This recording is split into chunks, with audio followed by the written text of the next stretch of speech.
Election commission का PTI ममनुआ funding case का record एफआईओ के देने पर गौर। एफआईए कराची, पेशावर और लाहौर ऑफिसर्स के पीटीआई रहनुमाओं को नोटिस।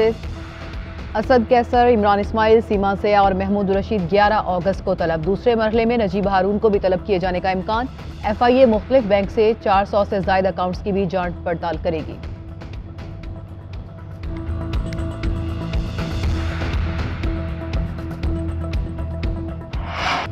तहरीक इंसाफ का हुकूमत पर दबाव बढ़ाने का फैसला। कप्तान ने 13 अगस्त की रात खिलाड़ियों को इस्लामाबाद बुला लिया। परेड ग्राउंड में पावर शो होगा। इमरान खान हुकूमत को नए इलेक्शन के लिए अल्टीमेटम देंगे। हुकूमत मुखालिफ तहरीक के अगले मरहले का ऐलान करेंगे। पीटीआई का मेगा पावर शो में 1 लाख अफराद लाने का टारगेट। पीटीआई कारकुन 14 अगस्त का जश्न जलसागाह में ही मनाएंगे। चेयरमैन पीटीआई ने रहनुमाओं को जलसे की तैयारी का हुक्म दे दिया।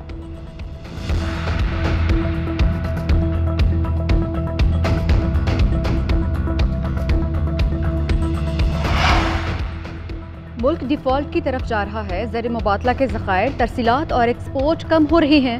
वज़ीर ख़जाना एक हफ्ते टैक्स लगाते हैं, दूसरे हफ्ते उठा लेते हैं। अब तक की सारी आइनी तरामीम मुल्क के लिए नहीं, अपनी ज़ात और मफाद के लिए की गई। कर्जे के लिए भी आर्मी चीफ को फ़ोन करने पड़ रहे हैं। साबिक वज़ीर दाखिला शेख रशीद का ट्वीट, कहा सियासतदान अपने गंदे कपड़े मीडिया में धो रहे हैं। सैलाब की फ़ोटो खिंचवाने पर जोर और स्टेट बैंक का गवर्नर मुकर्रर करने का वक्त नहीं। ज़मीनी ताकतें 15 हुक्मरान जमातों के साथ हैं। आसमानी ताकत और अवाम इमरान खान के साथ हैं। इलेक्शन कमीशन के मफरूज़ों और तजादात के पीछे शरीफों और जरदारी का चेहरा है। अगस्त अहम महीना है।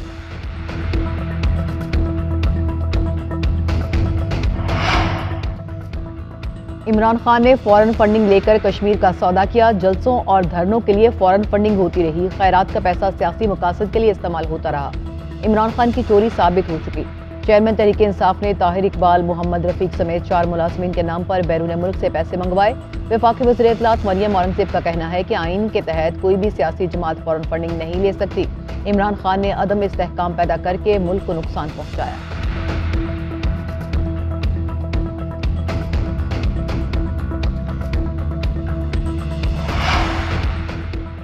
हमने 1-1 रुपए का हिसाब दिया है। आपके सिगरेट कमीशन की तफसीलात का इंतजार है। पीटीआई रहनुमा फवाद चौधरी का मरियम औरंगजेब को जवाब। राना सनाउल्लाह को भी आड़े हाथों लिया। ट्वीट किया, राना साहब अपनी औकात के मुताबिक बात किया करें। आप थाना कोहसार के SHO हैं, इससे ज्यादा आपकी हैसियत नहीं। ये ना हो लेने के देने पड़ जाएं। बहादुर आप इतने हैं, जब से हुकूमत तब्दील हुई आप फैसलाबाद नहीं गए। बहरहाल एहतियात अच्छी चीज है। इंतखाबात से फरार के लिए इंपोर्टेड हुकूमत क्या क्या नहीं कर रही। कभी इलेक्शन कमीशन को इस्तेमाल किया जाता है, कभी स्पीकर ऑफिस को मर्जी के हलकों में इंतखाब के लिए, कहीं शोहदा को सियासत में लाया जा रहा है। मकसद सिर्फ इलेक्शन से फरार है, क्योंकि इलेक्शन हुए तो इमरान खान 2/3 अक्सरियत लेगा। ओवरसीज पाकिस्तानियों का चीफ इलेक्शन कमिश्नर और अरकान को हद के इज्जत का नोटिस। कानूनी नोटिस के मुताबिक ओवरसीज पाकिस्तानियों के राइट्स इलेक्शन कमीशन की जानिब से खत्म करना कानून की खिलाफ वर्जी है। इलेक्शन कमीशन ने दोहरी शोहरियत रखने वालों को नॉन पाकिस्तानी डिक्लेयर किया। इस इकदाम से दोहरी शोहरियत रखने वालों की तौहीन हुई है। इलेक्शन कमीशन मुआफी मांगे, वरना अदालतों में हद के इज्जत के मुकदमात दर्ज किए जाएंगे।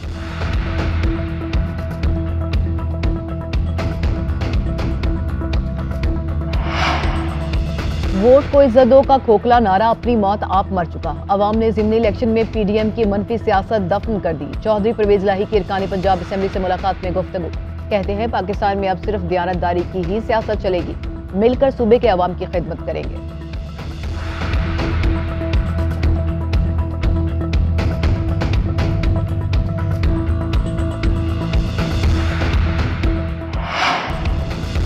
बलूचिस्तान में सैलाब की तबाहकारियाँ। रेलों की जद में आकर मजीद 6 अफराद जाँ बहक। मरने वालों में 77 मर्द, 44 खवातीन, 55 बच्चे शामिल।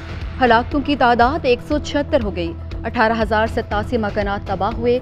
670 किलोमीटर पर मुश्तमिल 6 शाहराहें शदीद मुतासर। मुख्तलिफ मकामात पर 16 पुल टूट गए। 23,000 से जायद माल मवेशी हलाक। 1,98,461 एकड़ पर खड़ी फसलें तबाह हो गईं। सोलर प्लेट्स, ट्यूबवेल्स और बोरिंग को भी सैलाब से नुकसानात हुए हैं। तस्बेला ओथल में लाखा गोट भी शदीद मुतासिर हुआ। दर्जनों मकानात जमीन बोस हो गए। थल नहर में 30 फुट चौड़ा शगाफ पड़ गया। पानी आबादियों में खड़ी फसलों में दाखिल हो गया। कोरोना के हमले तेज, सवाबी में मुस्बत केसेस की शरह 30.7% तक जा पहुंची। मुजफ्फराबाद में 11, मीरपुर में 8, सरगोदा और लाहौर में 7% से ज्यादा रिकॉर्ड। कौमी इदारा सेहत के मुताबिक गुज़िश्ता रोज 22,126 टेस्ट किए गए। मजमूई शरह 2.91% रही। गुज़िश्ता 24 घंटों के दौरान किसी मरीज का इंतकाल नहीं हुआ। 644 नए केसेस रिपोर्ट हुए। पाकिस्तान में कोरोना के 170 मरीजों की हालत तशवीशनाक है।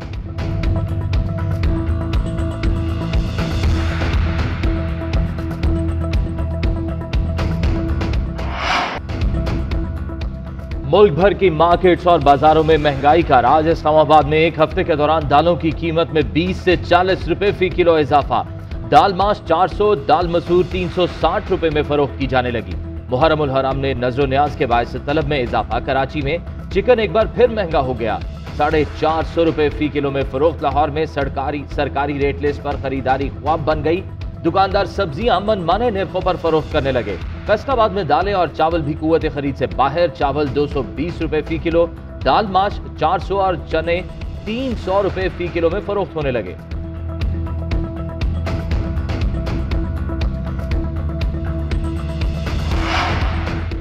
मुल्क भर में आज 8वें मुहर्रम उल हराम के जुलूस निकाले जाएंगे। कराची में मरकजी जुलूस निश्तर पाक से बरामद होकर हुसैनिया ईरानिया खारादर पहुंचकर इख्तिताम पसीर होगा। कुशवाला में आज चहता जुलूस और 150 से ज्यादा मुजारिस बर्पा होंगी। मुल्तान में 88 जुलूस बरामद किए जाएंगे। 142 मुजारिस बर्पा होंगी। लाहौर, पेशावर, कोयटा, हैदराबाद समेत दीगर शहरों में भी मातमी जुलूसों और मजालिस का सिलसिला जारी रहेगा।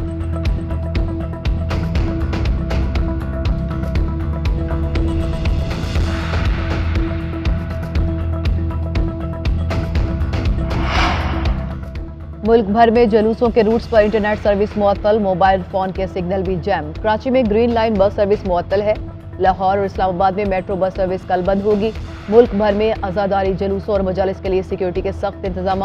पाक फौज, रेंजर्स और पुलिस के जवान तैनात। जुलूसों की गुजरगाह के इतराफ की गलियों और लिंक रोड्स को कंटेनर्स लगाकर सील कर दिया गया। कराची में एम ए जिन्ना रोड, सदर, रीगल, खारादर और मुख्तलिफ रास्तों में तमाम दुकानें और मार्केट्स भी सील कर दी गई।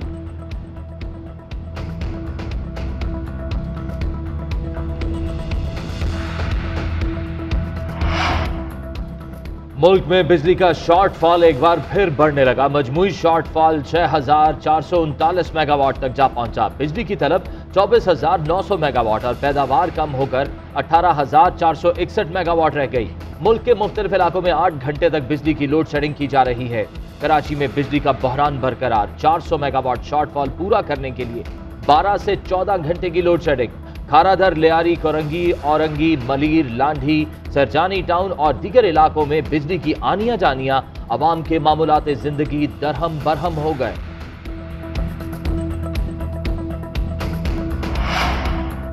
लोअर दीर में तहरीक इंसाफ के MPA मलिक लियाकत खान की गाड़ी पर फायरिंग। MPA के भाई, भतीजे और लेवीज एहलकार समेत 6 अफराद जाँ बहक।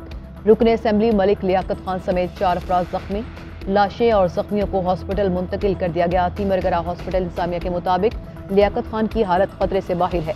वज़ीर आला खैबर पख्तूनख्वा महमूद खान कहते हैं कि मुलव्विस अनासर कानून की गिरफ्त से किसी सूरत बच नहीं सकते। फायरिंग में मुलव्विस अनासर को जल्द गिरफ्तार करके कानून के कुटहरे में लाया जाएगा। PTI रहनुमा असद उमर की मलिक लियाकत पर हमले की मुसम्मत। जल्द सेहतयाबी के लिए दुआ। सिक्योरिटी एहलकार की शहादत पर अहले खाना से ताज़ियत का इजहार।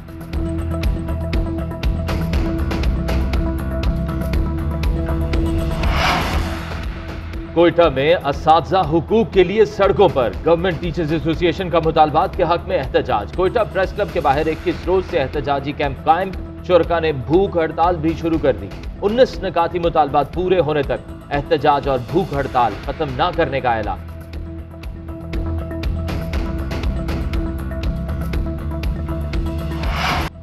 कॉमनवेल्थ गेम्स में पाकिस्तान ने मज़ीद 2 मेडल जीत लिए। 57 किलोग्राम कैटेगरी में अली असद ने न्यूजीलैंड के सूरज सिंह को हराकर ब्रॉन्ज मेडल अपने नाम किया। इवेंट में पाकिस्तान के मेडल्स की तादाद 7 हो गई। 200 मीटर रेस के फाइनल में पाकिस्तानी खिलाड़ी शजर अब्बास का नाकाम, मेडल न जीत पाए। पाकिस्तानी पहलवान मोहम्मद शरीफ ताहिर फाइनल में भारत के पहलवान से हार गए। शरीफ ताहिर को सिल्वर मेडल मिला। तैयब रज़ा कांसी का तमगा नहीं जीत सके। भारतीय रेसलर दीपक नेहरा के हाथों शिकस्त का सामना करना पड़ा। अरशद नदीम आज जैवलिन थ्रो का फाइनल खेलेंगे।